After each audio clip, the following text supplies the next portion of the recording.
This is Brendan Blackstone with the RJB13 Live.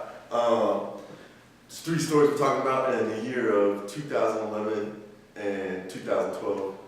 And one of the biggest stories was a video that came out by the Invisible Children on Joseph Kony, who is a terrorist in Uganda that uses children to fight for him.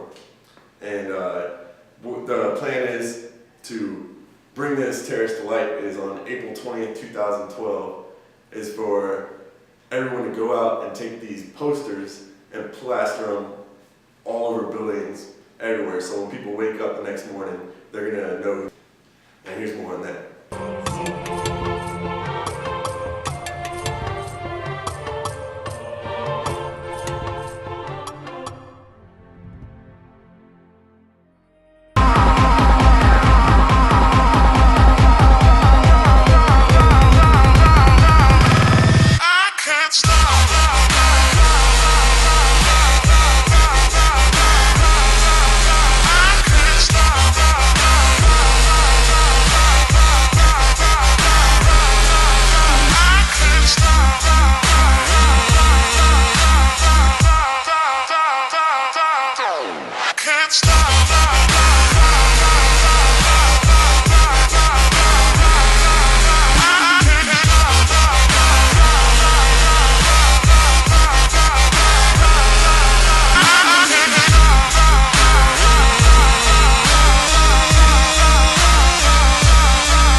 And the second story that came out was the legislation of SOPA, which is a Stop Online Piracy Act, which is a legislation that was put out to keep companies, to stop piracy by having companies like Google have to block the link to the pirating, the actual person that's pirating, which would, and then also making Google responsible for the pirating itself, or for if they do not, legally responsible if they do not put the link up.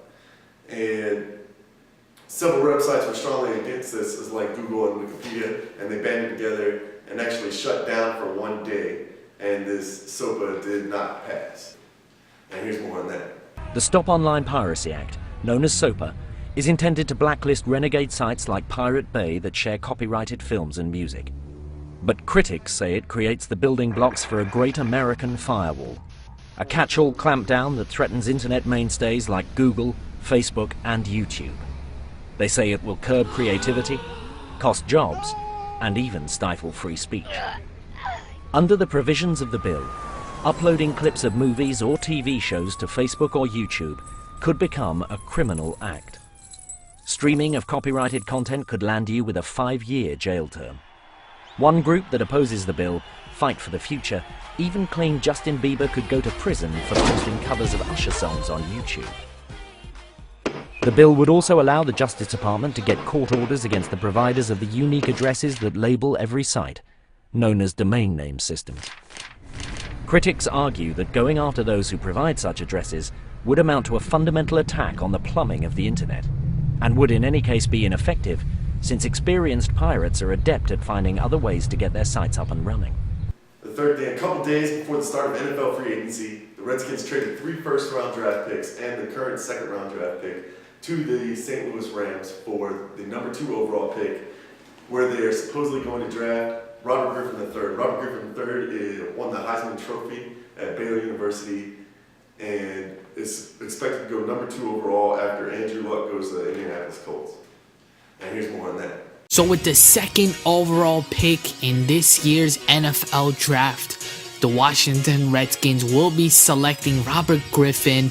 We did give up a lot of draft picks to acquire him, but at the end of the day, the last 3 quarterbacks we've had, not a lot of success. So the fact that he will be our franchise quarterback potentially, giving up all those draft picks to acquire him was all worth it. So the guy who had absolutely a tremendous season his last year with Baylor, the guy who won the Heisman Award, will be headed to DC